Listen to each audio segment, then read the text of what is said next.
ஆமா என்னம்மா லிஃப்ட் கேட்டீங்க கொடுத்தேன் போயிட்டே இருக்கோம். யார் ஒருத்தரை பத்தி ஒண்ணுமே சொல்லியே. உன் பேர் என்ன? தேவி. தேவி பாலா. ஐயோ என்னம்மா ஒரே சினிமா தியேட்டர் பேர வச்சிருக்கீங்க. டிக்கெட் எடுத்தா படம் பார்க்கலாம். ஐயோ என்னம்மா எங்க வீட்ல ஒரு பழைய படம் இருக்கு, நான் பாக்குறதே இல்ல. எனக்கெல்லாம் புது படம் பாக்குறதுதான் ரொம்ப இன்ட்ரெஸ்ட். எங்கம்மா முடியுது.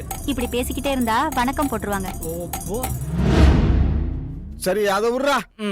பசிக்குதுடா. ஏதா இருக்குதா? இருக்க என்ன? அதான் அந்த பானையில குளு குளுன்னு தண்ணி இருக்கு. ஒரு 5 டம்ளர் குடிச்சிட்டு குப்புறப்படுத்துக்க. நக்கல். ஆமா உன்கிட்ட ஏதாவது காசு இருக்கா?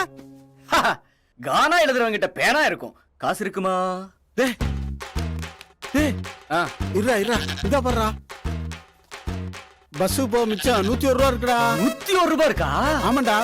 பணம் இருந்தா பார்ல தண்ணி, பணம் இல்லைன்னா பானை தண்ணி.